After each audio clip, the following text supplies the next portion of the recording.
Hello बच्चों, आज मैं आप लोग के सामने एक वीडियो लेके आ रहा हूं जिसमें हम बात करेंगे 3 types of people who can't crack any entrance examination. और ये थोड़ा हार्श लग सकता है आप लोग को, लेकिन इसमें मैं पर्सनल एक्सपीरियंस से बच्चों से रिलेटेड।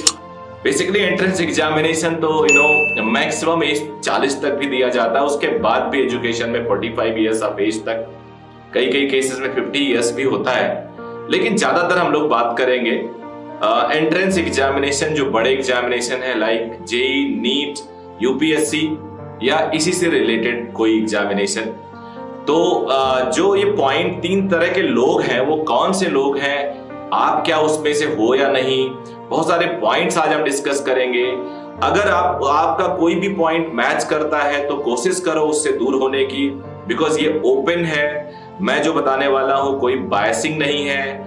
थोड़ा मे बी कई लोगों को हार्श भी लग सकता है, बिकॉज क्या है कि कई चीजें हो सकता है out of 10-20 points in 3 major headings, उसमें कुछ कुछ आप लोग से भी मैच करे। तो मेरा पर्पस ही वीडियो का ये है कि आप लोग को अवेयर करना, आप लोग को एजुकेट करना, जिससे कि आप ये गलतियां ना करो। तो चलो देखते हैं।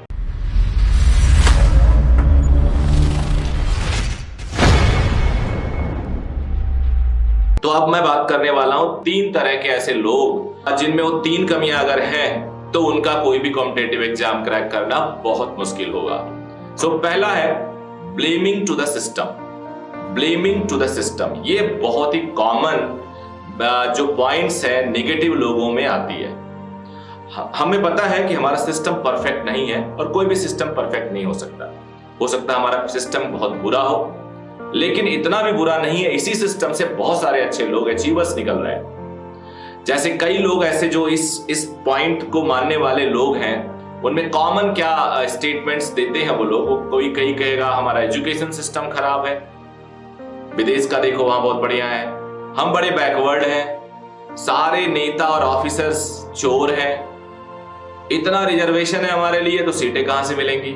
इस तरह से जो स्टेटमेंट देने वाले लोग हैं वो हमेशा नेगेटिव लोग माने जाते हैं। मानता हूं हमारा सिस्टम परफेक्ट नहीं है, मानता हूं हम बैकवर्ड हैं, मानता हूं कि कुछ नेता कुछ ऑफिसर्स खराब हैं, और मानता हूं कि रिजर्वेशन है, लेकिन फिर भी इसी में से कई सारे लोग निकलते भी तो हैं, इसी में से कई सारे लोग ऑनेस्ट भी तो हैं, इसी में से कई सारे एजुकेशन सिस्टम ने ही पूरे दुनिया को बदला है। अब आप देख सकते हो कि इंडियन एजुकेशन सिस्टम से, कोर एजुकेशन सिस्टम से पढ़े हुए लोग इस टाइम यूएस में, अमेरिका में, सिलिकॉन वैली में बड़ी बड़ी कंपनीज के सीईओ हैं।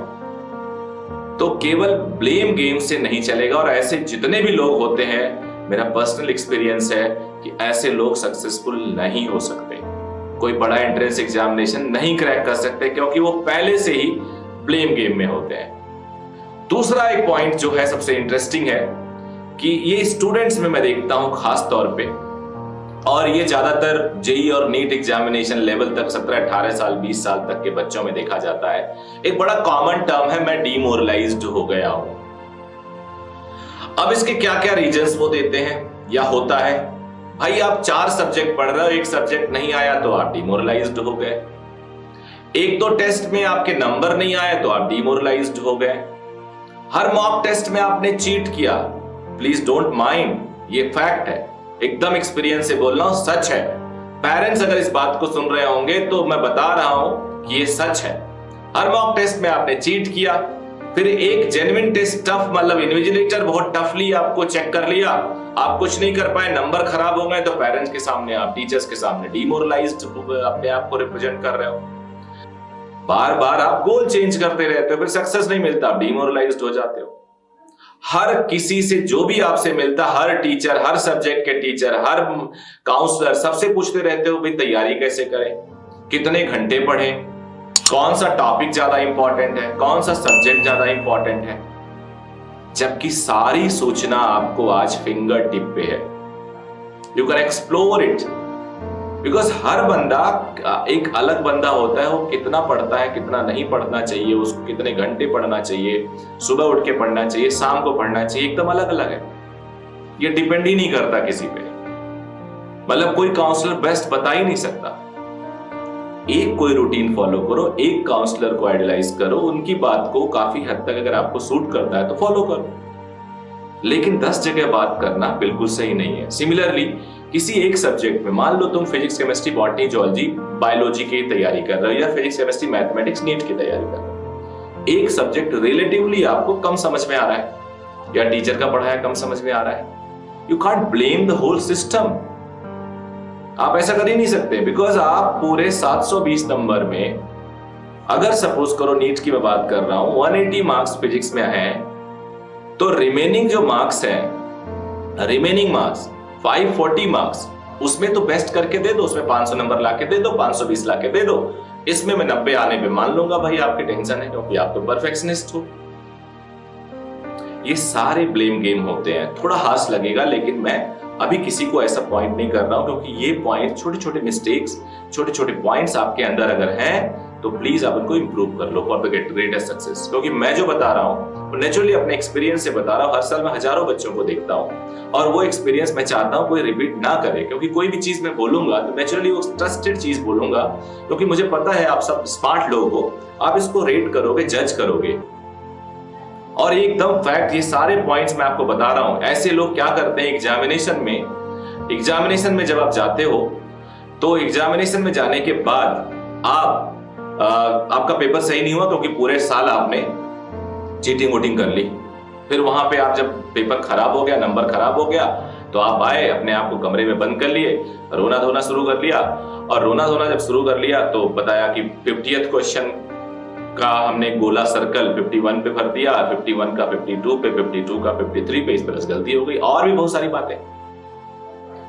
और जो तीसरा पॉइंट मैं डिस्कस करने वाला हूं, वो तीसरा पॉइंट बहुत ज्यादा, मतलब ऐसा नहीं है कि एकदम नेगेटिव है, लेकिन ये जेन्युइनली मैं आपको बता दे रहा हूं, इंपॉर्टेंट है कि बीच रास्ते में ही आप अपने गोल को बदल देते हैं। अभी मैंने बोला था सेकंड पॉइंट में भी, डिमोरलाइज में भी गोल बदलने का, लेकिन एक सेपरेटली एक हेडिंग है। और तीसरा पॉइंट ये है कि आप अपने गोल को बार बार बदल देते हो, आप 20 सेशन में एकदम स्विच कर जाते हो। आपने तैयारी की आईआईटी की, 20 सेशन में आपने छोड़ दिया, एनडीए की करने लगे। एनडीए नहीं हुआ तो सोचने लगे चलो आईएएस की तैयारी करेंगे, अभी बीएससी कर लेते हैं सिंपल।